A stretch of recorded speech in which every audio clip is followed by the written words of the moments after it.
Boker Tov, good morning, everyone. We are making our way through this month of Elul, and this morning we are so blessed to hear a reflection from Tom Rosenberg. But before we do, as we do each morning, let us begin by singing the words of Psalm 27, verse 4, and we're going to continue to sing it to Neshama Karlibach's tune in honor and just getting ourselves ready for our Slichot service that'll take place this Saturday night, where Neshama will be sharing some of her music and some of her story. Achat shalti made Hashem O tavakesh, O tavakesh, O shivti b'veit Hashem, kol yemei chayai, shivti b'veit Hashem, kol yemei chayai. O shivti b'veit Hashem, kol yemei chayai. Shivti b'veit Hashem, kol yemei chayai. One thing I ask of the Eternal, only that do I seek, to live in the house of God all the days of my life, to gaze upon the beauty of the Eternal, and to frequent God's temple. And we will hear Tom's words, which are broken into two different videos, so there'll be a brief break in between them. But the words and the message that he says truly will be united, and I think will bring us together. Hi. For those of you who don't know me, I'm Tom Rosenberg, and my family and I are so thankful to be a part of this community. I'm really enjoying this Elul Reflection series, and it's been so great to get to know some of you more deeply. As today is September 11th, I chose to reflect on loss, resilience, and transformation. In commemoration of that transformative day, I'd like to read a quote from Sandy Dahl, wife of Flight 93 pilot Jason Dahl. She said, "If we learn nothing else from this tragedy, we learn that life is short and there is no time for hate." In that context, I wanted to share a couple of moments from my life in which I was faced with loss and the resilience and transformation that followed in its wake. When I was 13, my best friend Michael was diagnosed with leukemia. Over the next 18 months, I tried my hardest to keep him alive and positive. He weakened, and suddenly he was gone. It didn't really feel real to me at the time, and I didn't quite yet grasp what had happened. A few months later, my mom sat me down at the kitchen table late one night and told me that she was diagnosed with breast cancer. I rarely saw her cry, but as she was reassuring me that it would all be okay, her tears told a different story. After a couple of years of courageous struggles and through so much suffering, she died. But before she left, she told me that she would need to leave this world soon, but only physically. I didn't quite understand, but I always held on to that hope. I remember the moment of clarity in which I realized that her death and the loss of the one person who was most connected to me in this world was permanent and forever, that it had happened and that nothing could change that. No longer did I feel invincible. I always felt in control of my emotions, and yet I remember after the funeral finding myself alone, crying uncontrollably. I was afraid and ashamed that someone might see me cry. and I tried to contain the sadness and confusion day after day. I felt that the world had changed and people seemed different. Even my father, who was my rock, could only keep repeating to himself that he should have been the one to die, not her. During that time, I didn't quite know what to make of all of that, nor answer the question of why it happened. Another moment came a short time later that would really change who I was for the rest of my life. I, in that moment, I suddenly seemed to see my life with a new perspective. That this terrible thing that had happened, that had changed my life forever, could also teach me so much more about what life and living this life was about. It felt like a powerful insight which could help me on my journey for the rest of my life. I remember realizing that seeing death up close helped me to comprehend for the first time the fragility of this life and the finite aspects of this journey. That in a physical sense, all living things have a season and a life cycle with a beginning and an end. I felt that I was allowed to see a bigger picture of what this journey was more about. And I held an overwhelming feeling that learning about death was helping me learn so much more about life. What I remember most about that moment of transformation is that I felt I could take my mom and the people I lost forever with me on my journey. Not only could I bring them with me, but I could rely on them as a guide, as a measuring stick, more importantly, as a reminder of the journey's bigger picture, and as a lens to see the world through. With this insight, the stress or fear or disappointment I felt from the common issues of day to day life seemed to pale in comparison to the larger perspective. I began to realize that the lessons and insight given to me by those that I had lost was truly a powerful. I felt then, and I do now, that it transformed me and helped me to more clearly discern the meaningful from the not so meaningful. It seemed to give me balance and made it that much easier and more natural to feel compassion, to feel more grounded. In writing these words for our Elul Reflections and remembering the things that happened so many years ago, it was harder than I expected. And I had to stop a few times. But I really believe that these moments of clarity and transformation changed my understanding of what this life is. It gave me a clearer picture of what it can be. And as Sandy Dahl said, there's no time for hate on this journey. And for that, I'm thankful to this day.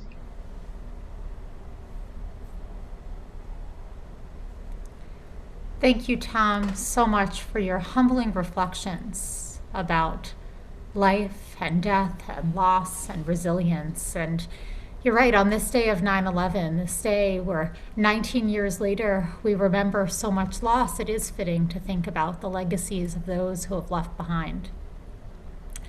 Last night I was teaching a class on Avinu Malkeinu. And over the course of the class, someone said, well, I feel really uncomfortable with this idea of God as king, idea of God as sovereign, because it means that something bigger than me is in control. And what I said was, well, really, that's a piece of what this High Holy Day season is all about, reminding us that as uncomfortable as it is, there is so much in life that we are vulnerable to. There are people who certainly don't deserve to die who do. And I think that over the past 6 months of stay-at-home orders, of so many people in our country dying from COVID, some of our loved ones dying and becoming very ill from COVID, it has reminded us about the fragility of life. That in itself is not a blessing. It couldn't be. That's a terrible, awful thing. But it does also center us. It does remind us of what in life is most important. That sometimes work can be aside to the relationships that we need to build with one another. And the meaning that our life gets from those who touch it and who are a part of it.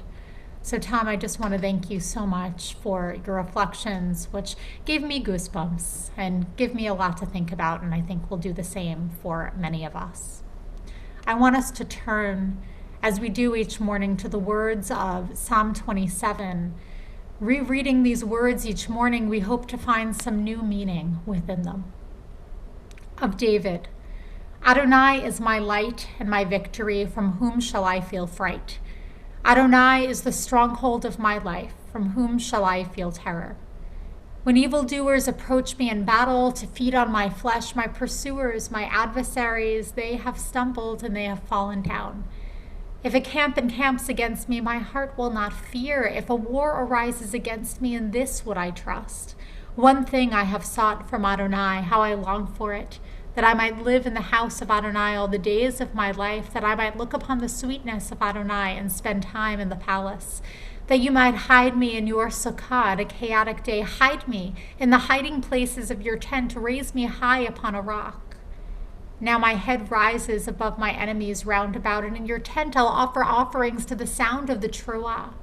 I shall sing out and chant praises to Adonai. Hear, Adonai, my voice, I am crying out. Be gracious to me, answer me. My heart has said to you, seek my face. I am seeking your face, Adonai. Do not hide your face from me. Do not turn your servant away in anger. You have been my help. Do not forsake me. Do not abandon me, God of my deliverance.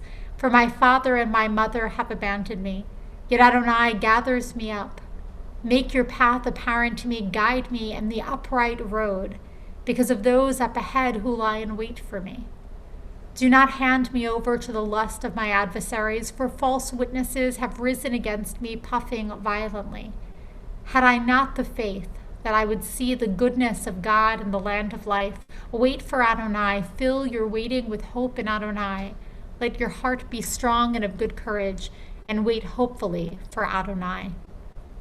Today we focus on Psalm 27, verse 11, where we read the words, make your path apparent to me, guide me in the upright road, because of those up ahead who lie in wait for me. And the words that are bolded here, the words on which Deborah Robbins focuses this morning, are Ba'orach Mishor, which is an upright road. She writes, the sky darkens and the temperature drops. The air is charged and changed. There is a stillness in the universe, even within a crowd. It feels as if the earth has somehow fallen out of orbit. Tiny shadows appear on the sidewalk, the crescent sun filtered through the pinhole pores of the leaves. I put on protective glasses that dim the light and look up to the sky for affirmation that the sun has not lost its way. It is frightening and exhilarating all at the same time, truly yirah, awe, wonder, and fear combined for 2 minutes as the moon eclipses the sun. There is light, there is darkness, and there is light again. The day concludes, glasses are packed away, and I notice anew, the sun is on the path. It sets over the western horizon in a blaze of color. I am confident that it will rise again in the east, bring light to the darkness, dawn another day. Sometimes I wear protective glasses when there is no danger.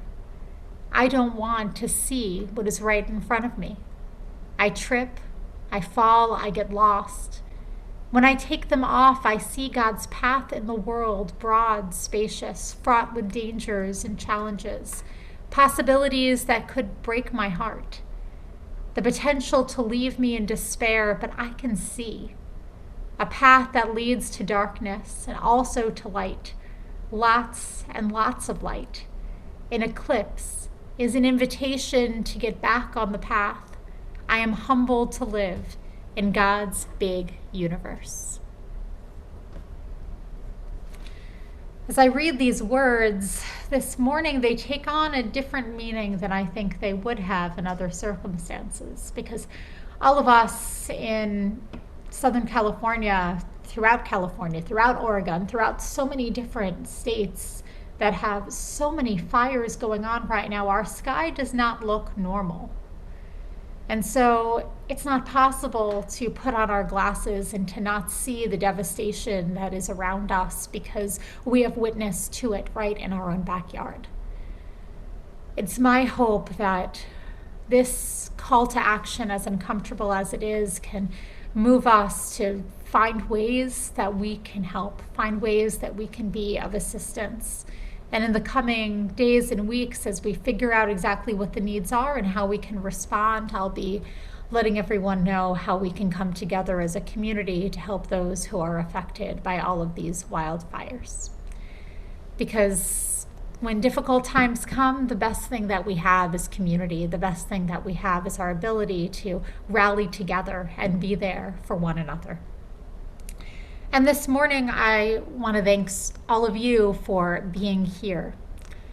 Diane and Andrea, Don and Riva, David and Rivka, and Andrea and Elliot and Karen, Debbie, Deborah, and Bonnie, thank you all for being here.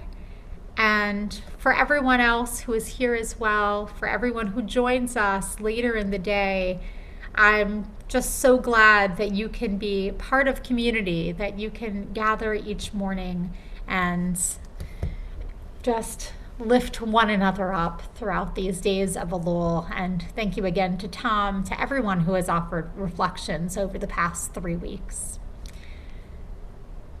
Let us together as a community hear the sound of the shofar be blasted out. Whoops. Here we go. We're going to be hearing from George Zimmerman this morning so that we can awaken our souls. Tekiah.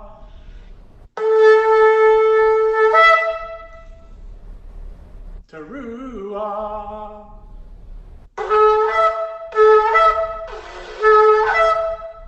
Shevarim.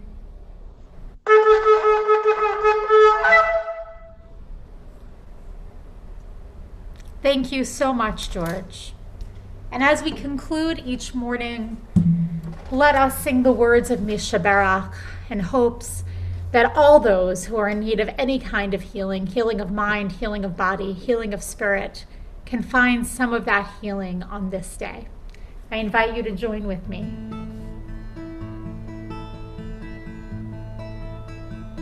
Mishaberach avotenu mekor habracha yimotenu.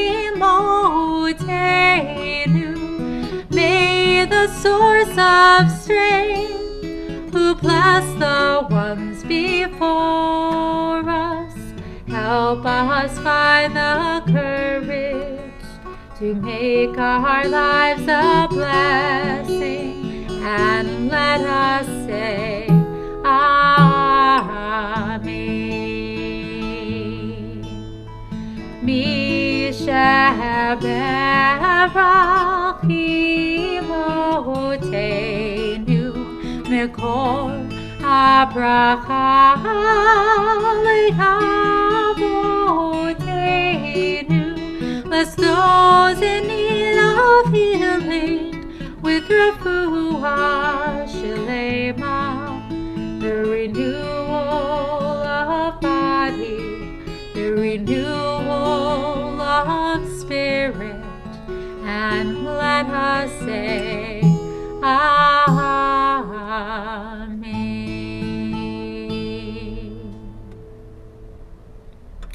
I hope everyone has a wonderful day, and I look forward to seeing you tonight at 7 p.m. for our Shabbat service. And tomorrow we'll come right back here for another Elul reflection, followed by our Slichot service at night with the Shama Karliebach. And I so hope that you will come for that, because it truly is going to be just a beautiful experience. So I look forward to seeing you then.